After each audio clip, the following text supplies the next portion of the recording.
ప్రతి రైతు వెనుక ఒక కథ ఉంటుంది. కానీ కొన్ని కథలు రైతుల గురించి కాదు, రైతు మార్పుల గురించి మాట్లాడతాయి. మా పేరు సుంకిరెడ్డి. ఒకప్పుడు సుంకిరెడ్డి గారు కూడా రసాయన వ్యవసాయం చేసేవారు.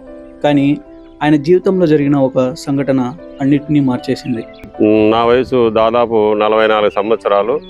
44 సంవత్సరాల్లో నేను 20 సంవత్సరాల నుండి వ్యవసాయం చేస్తూ ఉన్నాను. వ్యవసాయం చేసే పద్ధతిలో మామూలుగా యాక్చువల్గా చెప్పాలంటే నేను కెమికల్లో వ్యవసాయం చేసేవాడిని. గత 2019లో నా భార్యకి పెరాలసిస్ రావడం వల్ల కొంత ఆలోచన చేశాను. ఎందుకు ఇలా జరిగిందంటే కొంతమంది పెద్దల్ని అడగడం వల్ల మనం తినే ఆహారంలోనే మన ఆరోగ్యం ఉంటుందా అని చెప్పడం వల్ల నేను ఈ కెమికల్ వదిలేసి 2019 నుంచి నేను పూర్తిగా పాలేకర విధానంలోనే ప్రకృతి వ్యవసాయానికి డైవర్ట్ అయ్యాను. జీవితంలో సవాళ్ళు అందరికీ వస్తాయి, కానీ ఆ సవాళ్ళను అవకాశాలుగా మార్చుకునేవారే నిజమైన రైతులు. ఫస్ట్ సంవత్సరం బేడా పెట్టాను, మిరప పెట్టి కొంచెం ఫెయిల్యూర్ అయిపోయింది పూర్తిగా. ఎందుకని ఆలోచన చేసి అడిగితే మనము పాలేకర విధానంలో పూర్తిగా దాన్ని ఫాలోఅప్ చేయకపోవడం వల్ల కొంచెం ఇబ్బంది అయింది. సెకండ్ టైం నుంచి వరితో నుంచి మొదలు పెట్టాను. మన మిరప అయిపోయిన తర్వాత వరిలో కూడా మనం వాడే విత్తనాలు ఏమంటే నాటు రకం, అంటే దేశవాళీ విత్తనాలు అని కూడా అంటారు.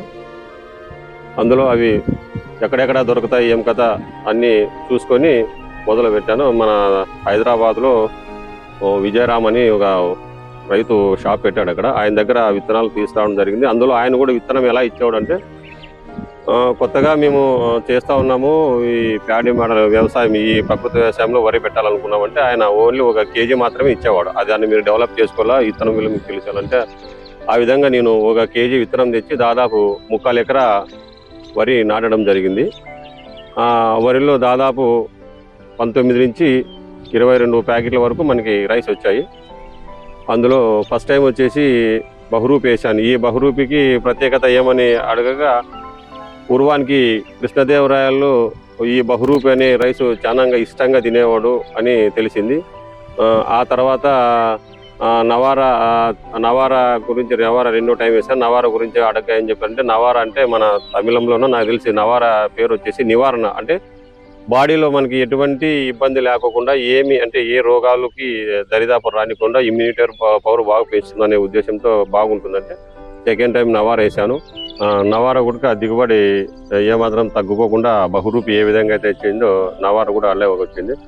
నవారా తర్వాత కుజ్జి పటాలియా, అంటే ఈ మీరు ఎందుకు మనము ఒక్కోసారి ఒక విత్తనం పెడతా ఉన్నామంటే, ఒక విత్తనంలో ఏమేమి స్పెషల్ ఉంది, అందులోన మనం విత్తనం ఈ దేశవాళీ విత్తనం కనుమరుగు కాకోకుండా మనం ఆ విత్తనం కూడా సేకరించినట్లు ఉంటుందనే ఉద్దేశంతోనే మనం ఒక్కోసారి ఒక విత్తనం తీసుకురావడం జరిగింది. ఇప్పుడు మన దగ్గర వచ్చేసి 3 రకాలు రైస్ మనం ఇంతవరకు అయిపోయినాయి. ఇప్పుడు మళ్ళా మనం హార్వెస్టింగ్ అంటే కోత కోసి ఇంట్లో స్టాక్ పెట్టుకున్నాము. ఏవే ఉన్నాయంటే కాలాబట్టు, బహురూపి, చింతలూరు సన్నాలు, మైసూరి మల్లకి, ఈ 4 రకాలు హార్వెస్టింగ్ చేసినాము. మనం నవంబర్లో చేసినాము. ఇంకో 3 నెలలు అట్లా పోతే వాటిని కూడా మిల్లుకి వేసేసి మనం కావాల్సిన వాళ్ళకి ఎవరికైనా సప్లై చేస్తాము. ఈ పాలేకర విధానంలో ఏమంటారంటే, జీవామృతం వచ్చేసి 15 రోజులకు ఒకసారి మనం ఒక 200 లీటర్లు ఒక ఎకరాకి పారించినామంటే బాగుంటుంది అని పాలేకర చెప్పడం వల్ల మనం పాలేకర విధాన్ని ఫాలో అయినప్పుడు ఏమైందంటే, నేను ఎకరాకంటే ఆయన 200 లీటర్లు చెప్తే నేను 400 లీటర్లు కలియబెట్టుకునేవాడిని. కలియబెట్టుకొని కూలీలను పిలుచుకుంటే ఒక కూలి ఒకరికి వచ్చేసి 300. వాళ్ళు ఒకరు డ్రమ్ పోసేస్తారు సాయంత్రానికి మధ్యాహ్నం, అంటే వాళ్ళ టైం వచ్చి పోవడానికి టైం కల్లా ఒకరు డ్రమ్ పోసేస్తారు. అప్పటికి ఏమవుతుంది, మనకు జీవామృతము యావరేజ్గా ఒక డ్రమ్ముకు 300, 600 ఖర్చు వస్తే వాళ్ళు కూలీలు పోయడానికి 500 ఖర్చు వస్తుంది. ప్లస్ ఆ ఖర్చు కూడా ఏమవుతా ఉంది, మనం ఈరోజు చేయాలనుకున్న పని ఈరోజు చేస్తేనే మన పాలేకర విధానంలో అది రిజల్ట్ బాగా వచ్చేది. అది ఏదైనా కానీ రోగం మించిపోయిన తర్వాత మనం వైద్యం చేసినామంటే ఎందుకు పనికిరాదు. అంటే జీవామృతం రెడీ అయిన తర్వాత కరెక్ట్గా కూలీల్లో అదే రోజు వచ్చి అదే పని చేస్తే బాగుంటుంది. ప్లస్ ఏమవుతుంది, మనకి డబ్బులు కూడా అదనంగా పోతున్నాయి. ఒకసారి పోసినప్పుడు 500 కూలీలకే పోతున్నాయనే ఉద్దేశంతో అక్కడక్కడ కొన్ని చోట్ల గమనించి ఏం చేసామంటే, మనము మోటార్ ఫిట్ చేసుకొని జీవామృతం పైప్ లైన్ ద్వారా, డ్రిప్ ద్వారా కానీ స్ప్రింక్లర్ ద్వారా కానీ ఇచ్చుకుంటే మనకి కూలీలు లేబర్ తగ్గుతుందనే ఉద్దేశంతో ఏం చేసామంటే, ఈ స్టాండ్ బిగించుకున్నాం. మనం ఈ స్టాండ్ బిగించుకొని పైన అక్కడ ఒక డ్రమ్ములో వచ్చేసి ఫిల్టర్ ఉంటుంది. ఇక్కడ అక్కడ ఈ డ్రమ్ములో వచ్చేసి మనం జీవామృతం ఒక డ్రమ్ములో రెడీ చేసుకుంటే ఆ డ్రమ్ములో నుంచి యూతుల డ్రమ్ములోకి పోసుకుంటాం. ఇక్కడ ఫిల్టర్ ఉంటుంది అనమాట. మిగతా డ్రమ్ములో మనం ఏదైనా కషాయాలకి ఏమైనా మంచి చెడ్డ స్టాక్ ఇక్కడే పెట్టుకోవచ్చు అన్నట్టు అందులో మూత్రం ఉంటుంది. మనం ఓన్లీ ఇంటికా నుంచి శనగపిండి బెల్లం మాత్రం తెచ్చేసుకొని ఇది చేసుకుంటాము. ఇక్కడ కొంచెం ఓపెన్ ప్లేస్ కూడా ఉంది. ఈ ఓపెన్ ప్లేస్ ఫుల్ అయ్యేదానికోసం ఇక్కడ చెట్టు ఉందన్నమాట. ఈ చెట్టు ఒక 3 నెలలు 6 నెలలు పోయిందంటే ఫుల్ ఫిల్ అవుతుంది, బాగా నీట్గా ఉంటుందని ఉద్దేశించి పెట్టేసి మనం ఇక్కడ నుంచి వచ్చే జీవామృతం ఇట్లా మోటార్ ద్వారా మనం పైప్ లైన్ ద్వారా పంపించేసుకొని ఇచ్చేసుకుంటాం. మనకి ఇంక కూలీలతో అసలు అవసరమే లేదనమాట. జస్ట్ విత్ ఇన్ మనం 10 నిమిషాల్లో మన మోటారు 10 నిమిషాల్లో అయిపోతుంది. 200 లీటర్లు మీ జస్ట్ 10 నిమిషాల్లోనే మనకు పంపించేస్తుంది. మనకి అప్పుడు కూలీల ఖర్చు మనకి చాలా డబ్బులు ఆదాయం ఉద్దేశంతో ఇలా పెట్టి ఇట్లా పంపేసుకుంటున్నాం. ఇది వచ్చేసి మూత్రము. ఇక్కడ మనము ప్రతిరోజు మనం ఇంటి నుంచి తెచ్చుకోవాలంటే ఇబ్బంది అవుతుందనే ఉద్దేశంతో ఇక్కడ మూత్రం స్టాక్ పెట్టుకుంటాము. ఇక్కడ మూత్రం చేసుకొని ఇక్కడ ఈ డ్రమ్లో జీవామృతము రెడీ చేసేస్తాం. ఈ జీవామృతం రెడీ అయిన తర్వాత మనము ఇక్కడ ఈ డ్రమ్ములో నుంచి ఈ డ్రమ్ములోకి వేసేసుకొని ఇక్కడ ఫిల్టర్ ఉంటుంది. ఈ ఫిల్టర్లోకి మనం వేసేసినామంటే ఇది ఫిల్టర్ అయిపోయి కిందంతా సైడ్కి అంతా జీవామృతం పోతుంది. ఆ జీవామృతం ఇట్లా వచ్చేసి ఇలా వచ్చిన జీవామృతం మన మెయిన్ పైప్ లైన్కి మోటార్ ద్వారా వెళ్ళిపోతుంది. సింపుల్గా మనకి జీవామృతం మొదలుకోవడం ఈజీ అయిపోతుంది అన్నమాట. పూర్తిగా మనం పాలేకర విధానము ప్రకృతి వ్యవసాయం చేయబట్టి 6 సంవత్సరాలు అయింది కాబట్టి ఈ 6 సంవత్సరాలు అంటే మనము భూమికి ఎప్పుడు ఏం కావాలనే పద్ధతిలో మనం ఎక్కువ పాలేకర విధానం అనుసరిస్తాము. దాంట్లో ఎక్కువ మనము ప్రయారిటీ ఇచ్చేది ఓన్లీ జీవామృతమే ఎక్కువ ఇచ్చేసుకుంటాం. మనకి అవి మాత్రం మన పాలేకర్ ఏమంటాడంటే 15 రోజులకు ఒకసారి మీరు జీవామృతం స్ప్రే చేసి నెలకు ఒకసారి ఒక 10 కేజీలంతా ఘనజీవామృతం మీరు భూమిలోకి ఇచ్చారంటే బాగా సరిపోతుంది. ఈ పండ్ల తోటలు అంటే ఈ 5 లేయర్ మోడల్ ఇప్పుడు రీసెంట్గా నేను ఒక 6 నెలలు 7 నెలల నుంచి స్టార్ట్ చేస్తాను. ఈ 6 నెలలు 7 నెలల నుంచి మనం పాలేకర విధానంలో పోతే ఏమంటాడంటే మనం ఈ 5 లేయర్ మోడల్లో ఎటువంటి సేద్యాలు మనం చేయాల్సిన పని లేదు. మనం మల్చింగ్ చేసుకున్నామంటే చాలు, దానివల్ల మంచి బెనిఫిట్స్ ఉంటాయి. భూమిలో కర్బన శాతము నత్రజని 10:1 ఉండిందంటే మనకి మంచి పోషకాలు ఉంటాయనే ఉద్దేశంతో మనము 2 రకాల పద్ధతి చేస్తాను. ఒకటి లైవ్ మల్చింగ్ ఉంది, మామూలుగా ఒకటి చెత్త దాంతోన గడ్డితో, రెండోది ఎండు గడ్డితో మల్చింగ్ చేస్తున్నాము. ఆ విధంగా ఈ 5 లేయర్ మోడల్ ఇప్పుడు స్టార్ట్ చేసినాను. మనము 75 సెంట్లో 100 బత్తాయి, 100 బొప్పాయి, 100 జామ, 100 దానిమ్మ, 100 అరటి, 100 మునగ ఈ పెట్టాము. ఇప్పుడు ప్రస్తుతానికి వచ్చేసి మనకి ఈ బొప్పాయి జామ కొంచెం బాగా అంటే ఈల్డ్ స్టార్ట్ అవుతుంది. మిగతా బొప్పాయి ఇవి దానిమ్మ ఇవన్నీ చిన్న మొక్కలు 4-5 నెలలకు అట్లా స్టార్ట్ అవుతాయి.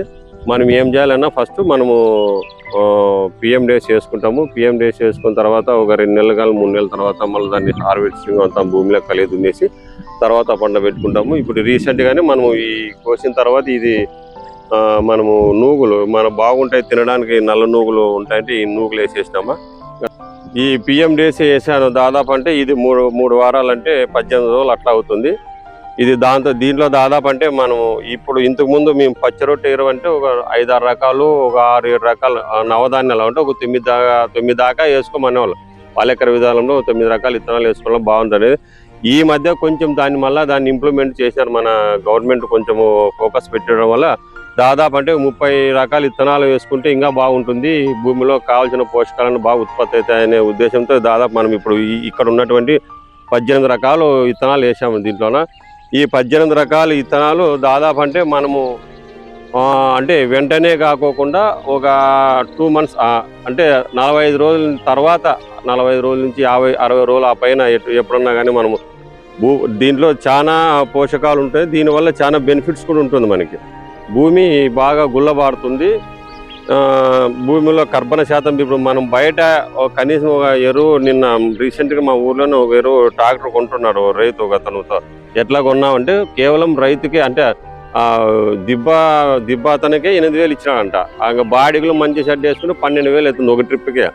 ఇప్పుడు దాదాపు అంటే దీంట్లో నాకు తెలిసి కొన్ని టన్నులు వచ్చేస్తుంది. మనం 2 నెలలు 3 నెలలు బాగా హైట్ వచ్చేదానికి పెంచుకున్నామంటే కొన్ని కనీసం అంటే ఒక 20-30 టన్నులు పచ్చి రొట్టె ఎరువు వస్తుందేమో. మనకు ఎంత అగసార్లు తప్పుతుంది, ఎంత ఇబ్బంది కాకుండా ఈజీగా ఉంటుందన్నమాట. మనకు డబ్బులు చాలా సేవ్ అవుతుంది.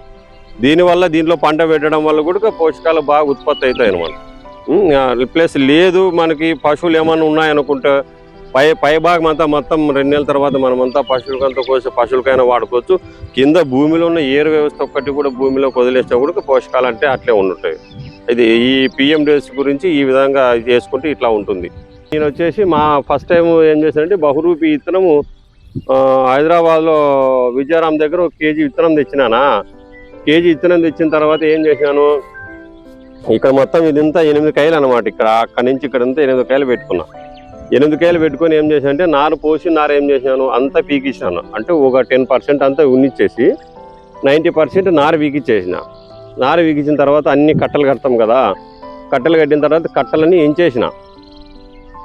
ఎన్ని కాయలు ఉన్నాయి, ఎన్ని కట్టలు ఉన్నాయి, ఒక్కొక్క కాయకి 20, 30 అన్నట్టు సమానంగా చేసేసినాను. చేసేసి వాళ్ళకి ఏం చెప్పినాను, లేబర్ కూడా మీరు ఈ కాయలో కట్టలు 4-5 ఎనికి రావాలంగా, నాకు మీరు వేసిన కట్టలు నాటకూడదు, 4-5 కట్టలు ఎనికి రావాలంటే అప్పుడు వాళ్ళు ఏం చేస్తారు, ఫైనల్కి 4-5 కట్టలు ఎనికి రాకపోయినా అదన్నా సరి చేస్తారన్నమాట లాస్ట్కి. అట్లా ఫైనల్కి మొత్తం ఓవరాల్గా 1 కేజీ విత్తనంలో మనం 3/4 కేజీ విత్తనం మడి నాటినప్పుడు ఒక పావుల భాగం అంతా వరి నారంగా అట్లాగే పెట్టి నాటిచ్చేసినా. మీరు ఎట్లన్నా కొలతయండి, అంటే అడుగు మీరు ఎట్లన్నా ఆయన చెప్పిన అంటే విజయరామ్ చెప్పిన ప్రకారం ఆయన 2.5 అడుగు ఒక పాస అంటే 2.5-3 అడుగులు దాదాపు ఒక వరి విత్తనం పాసు పెడతాడంట ఆయన. మనము భయం వేసి పండుతుందా లేదా అన్నట్టు ఆలోచన చేసి ఏం చేసినామంటే అడుకోటి పెట్టిచ్చేసినాము. అడుకోటి పెట్టిచ్చేసినా 3/4 కేజీలు అంతా అయిపోయింది. నాటేటప్పుడు ప్రతి ఒక్కరు అన్నారు నన్ను, అంటే ఇక్కడి నుంచి అక్కడ చూసినా కూడా అది నాటినట్లు కనపడలేదు అనమాట. అంత పలచగా ఉంటుంది అనమాట, చూడడానికి అసలు కనపడదు. నాటేటప్పుడు అందరూ నన్ను ఎగతాళి చేసిన చాలా మంది ఉన్నారు, ఎట్లా పండుతుంది ఇది ఏం కదా అని. అదే రైతులే వచ్చి పంట అయిపోయిన తర్వాత వాళ్ళు ఆశ్చర్యపోయినారు మళ్ళా, అబ్బాయి ఏమి ఇట్లా వచ్చింది అన్నట్టు కూడా.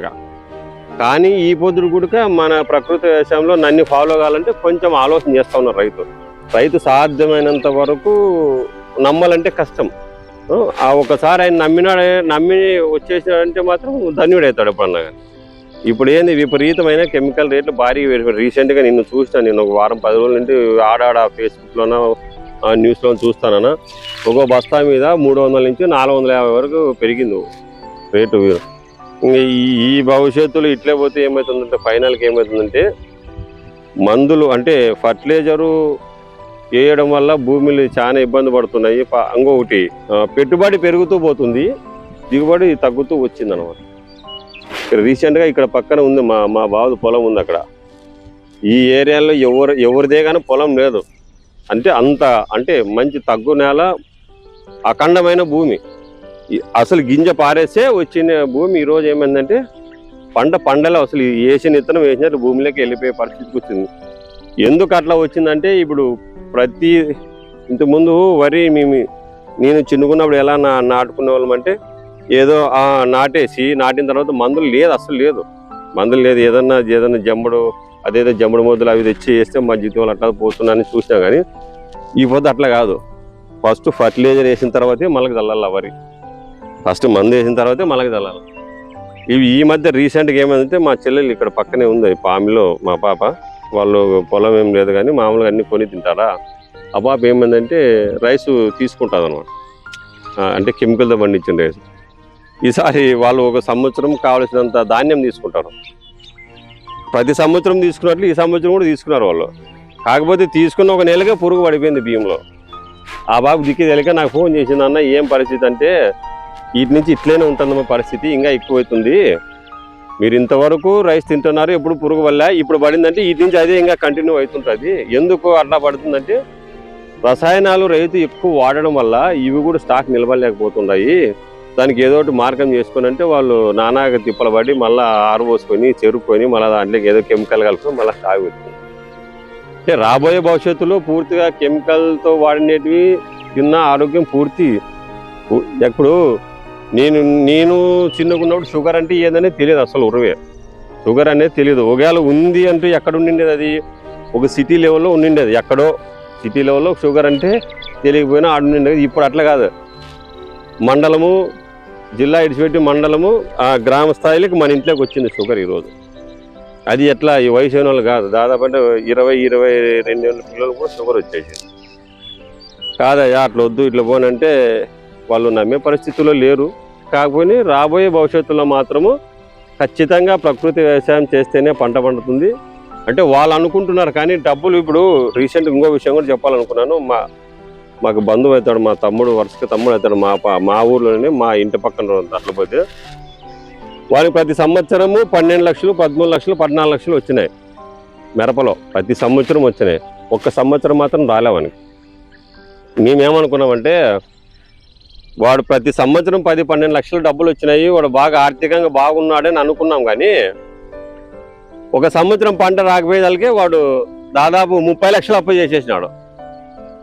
ఏంట్రా పరిస్థితి, చేను అమ్మాలనుకున్నావు, ఏం నీ పరిస్థితి అంటే ఏం చేస్తావన్నా నా పరిస్థితి అంటే, కాదురా ప్రతి సంవత్సరం 12 లక్షల పంట వచ్చింది అంటే 12 లక్షలు ఏమి వస్తున్నాయన్నా, ఆ 12 లక్షలు ఇట్లా వస్తుంది, ఇట్లా కనబడి అట్లా పెడుతున్నాను, మందులకి కూలీలకి ఏం మిగలట్లేదు, ఒక పంట లేకుండా ఇట్లా అయిపోయింది చూడు అని చెప్పి రీసెంట్గా 2 ఎకరాలు అమ్మేసినాడు.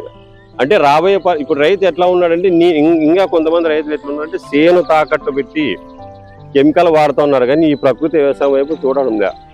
కాకపోతే గవర్నమెంట్ ఇప్పుడు 2014లో గవర్నమెంట్ స్టార్ట్ చేసింది, తర్వాత మధ్యలో ఆపేసింది. ఇప్పుడు రీసెంట్గా మొత్తం ఓవరాల్గా సెంట్రల్ స్టైడ్ కూడా మనం ప్రధానమంత్రి నరేంద్ర మోడీ కూడా ఇదే చెప్తా ఉన్నాడు. అయ్యా రాబోయే భవిష్యత్తులో మాత్రము వద్దు, ఆ ఆహారం వద్దు, ఈ రూట్లో పోండి, మనకి డబ్బులు మిగులుతాయి, ఆరోగ్యంగా ఉంటామనే ఉద్దేశంతో చెప్తున్నాడు. కానీ అది మనం కొంచెం అది ఆలోచన చేసి మనం రైతులు కొంచెం ఈ చూపు చూసినామంటే అసలు వండర్ అయిపోతారు. ఇప్పుడు ఏదైనా కానీ ఒక రైతు నుంచే నాకు తెలుసు ఎన్ని కోట్లైనా డబ్బులు. ఇప్పుడు రీసెంట్గా మా ఊర్లోనే మా వరుసగా మామ అవుతాడు. ఎందుకంటే ఈ వీడియో కాబట్టి నేను పేరు చెప్పకూడదు. వరుసగా మామ అవుతాడు అతను. బాగా 2 సార్లు 3 సార్లు 4 సార్లు ఏకదాటిగా సర్పంచ్ అతను. అంటే ఆర్థికంగా బాగా సంపాదించినాడు, పిల్లలకు బాగా మంచి పెళ్ళిళ్ళు చేసేసినాడు, కొడుకు సాఫ్ట్వేర్ వచ్చింటే అమెరికాకి పంపించేసినాడు, బాగున్నాడు. అతని దగ్గర డబ్బు చాలా ఉంది. కాకపోతే ఆయనకు రోగాలు కూడా ఎక్కువ ఉన్నాయి. మనం ఎన్ని డబ్బులు ఉంటే కానీ ఏం చేస్తాం చెప్పండి. ఏదైనా తినాలనుకుంటే తినలేం, తాగాలనుకుంటే తాగలేం, డబ్బు వేస్ట్. నేను ఎంతో బంగపోయి చెప్పిన కొంతమందికి, నేను ఈ నవారా రైస్ గురించి కొంతమందికి 2-3 ఫ్రీగా ఇచ్చేసి తిని చూడండి రిజల్ట్ ఎట్లా ఉంటుంది. 25-30 కేజీల దాకా ఫ్రీగా ఇచ్చేసారు తిన్నారు. కొంతమంది తిన్నోళ్ళు తిన్నారు, కొంతమంది మాకు వద్దాయని వెనక్కి ఇచ్చినారు. నేను అలాంటి వల్ల మనం ఏం చేయలేము అనమాట. రాబోయే భవిష్యత్తులో కెమికల్ లేకోకుండా పంటలు పండించుకుంటే, ఇంకోటి మనం అంటున్నాం కెమికల్ అని, 100% ఇందులోనే మిరప వేసింటే ఫస్ట్ టైం మనం చెప్పాను మీకు, ఫస్ట్ టైం మిరప వేసాను. మనం బ్యాడి మిరప వేసినప్పుడు ఏమైందంటే రీసెంట్గా 2 టమోటా మొక్కలు పడినాయి దాంట్లో. నేను నాటినట్టు కదా అవే పడినాయి, వదిలేసినానా. యాక్చువల్గా మిరప ఎన్ని రోజులు ఉంటుంది మొత్తం అంటే ఇత్తనంతో లెక్కేసుకుంటే దాదాపు 10 నెలలు 11 నెలల దాకా ఉంటుంది. ఇత్తనం నుంచి లెక్కేసుకుంటే మనం పెట్టినది బ్యాడ్గే కాబట్టి ఇత్తనమే పెట్టినాం మనం, నార కాదు. ఇత్తనం పెట్టినా కూడా అంటే మిరప చేను అయిపోయినా కూడా టమోటా మొక్క నాలో చనిపోలేదు తెలుసా, డైలీ కాస్తూనే ఉంది. అంటే నేనేమంటానంటే కొంతమంది అంటారు కెమికల్లో దిగుబడి బాగా వస్తుంది, అది చాలా నాకు తెలిసి దిగుబడి రాదు. కెమికల్ ఎందుకు రాదంటే జల్దీ పంట అయిపోతుంది అనమాట. దాంట్లో కెమికల్ వాడడంలో ఏదంటే 1-2 పంటలు వస్తుంది, జల్దీ అయిపోతుంది. మన ప్రకృతి వ్యవసాయం అట్లా కాదు. ఇప్పుడు మన దాంట్లో వంకాయ మొక్కలు ఉండేది, సంవత్సరమైంది నాటి, ఈ పొద్దుకు కాస్తానే ఉండే వంకాయ చెట్లు. అక్కడ ఒక 100 మొక్కలు నాటేసినానా, ఆ 100 మొక్కలు ఏమైందంటే ఈ పొద్దుకు కాస్తానే ఉన్న ఒక సంవత్సరమైన మనం ఏం వాడిందా పెట్టిందా. అట్లా మనం అనుకుంటాం, కానీ దిగుబడి మాత్రం ప్రకృతి వ్యవసాయంలోనే బాగా వస్తుంది. దీంట్లో ఏమవుతుందంటే 1-2 పంటలు 1-2 క్రాప్ వస్తుంది, ఇక అది నిలబడలేదన్నమాట ఈ కెమికల్. మన ప్రకృతి వ్యవసాయంలో అట్లాగా అసలు వంకాయ చెట్టు అనేది చచ్చేపోదేమో నాకు తెలిసి 2-3 ఏళ్ళైనా కాస్తానే ఉంటుంది. అట్లా రీసెంట్గా అక్కడ అమ్మాని కింద ఒకటి వంకాయ చెట్టు పడిందా, దాన్ని కోసేసింది బుడానికి కోసేసింటే మళ్ళీ సీజన్ టైంకి అదే మళ్ళీ వంకాయలు కాసింది తెలుసా. అంటే ఏదైనా కానీ మన ప్రకృతి వ్యవసాయంలో ఏమవుతుందంటే హార్వెస్టింగ్ మాత్రం బాగా వస్తుంది అన్నమాట, ఎక్కువ రోజులు కటింగ్ వస్తుంది నాకు తెలిసిన అనుభవంలో. ఈ ప్రకృతి వ్యవసాయంలో భాగంగా నేను ఈ పాలేకర విధాన్ని ఫాలో అప్ అవుతున్నాం కాబట్టి నాకు ఉన్నటువంటి నా ఆవులు 2 ఇవి. ఆవులు 2 అంటే నాకు వచ్చేసి చిన్న సేద్యాలు కూడా చేసుకుంటాం. అంటే ఎద్దులు బండి అంటే ఇంటికి పోవడం కానీ, కూలీలను ఎక్కించుకొని రావడం కానీ, లేదంటే వీటికి పశువులు మేప కానీ తీసుకొని పోవడానికి చిన్న పనులన్నీ దీంతోనే చేసుకుంటారు. వీటిని బాగా చూసుకుంటాను. వీటి కోసం మనం ఈ గడ్డి అంతా వాటికే వదిలేసుకున్నాం. దాదాపు అంటే 15-20 సెంట్లు మనం ఆవులకి ఇచ్చేసుకున్నాము. దీనివల్ల మనం పేడ కానీ మూత్రం కానీ మనం ఏం చేస్తామంటే పట్టుకుంటాం. ఇట్లా ఈ విధంగా నేను పశువులు నా ఆవులు ఎక్కడైతే ఉన్నాయంటే ఇక్కడ ఒక 2 డబ్బాలు పెట్టుకుంటే అనమాట ఎప్పుడన్నా కానీ ఇంటికాడ కానీ ఈడు కానీ మనం డబ్బా పట్టుకుంటాం. ఎప్పుడైతే అది పోసేకి స్టార్ట్ అయిందంటేనే మనం తీసుకొని స్టాక్ పెట్టుకుంటాం. ఇంకా ఘనజీవామృతం అంటావా దాదాపు అంటే మన దగ్గర ఒట్టిది ఒక 600-700 కేజీల దాకా ఉంది. మనం ఏది బయట నుంచో కొనుక్కోం సాధ్యమైనంత వరకు. కేవలం మనకు బెల్లం మాత్రం అందుబాటులో ఉండదు, అది మాత్రం తీసుకుంటాం. కానీ ఇంకా ఈ పప్పుల పిండి మంచి చెడ్డ మనం ఈ 5 లీటర్ మోడల్లో వచ్చిందే వాడుకుంటాము. ఆవులు కూడా నాకైతే 2 రకాలుగా పనిచేస్తాయి. చిన్న చిన్న పనులు చేసుకుంటాను నేను ఆవుతోన, ప్లస్ నాకు ఈ మూత్రము పేడ కూడా బాగా పనిచేస్తాను. నాకు ఎద్దులు అయితే లేవు కానీ నాకు ఆవులు అంటేనే కొంచెం ఎక్కువ లైక్.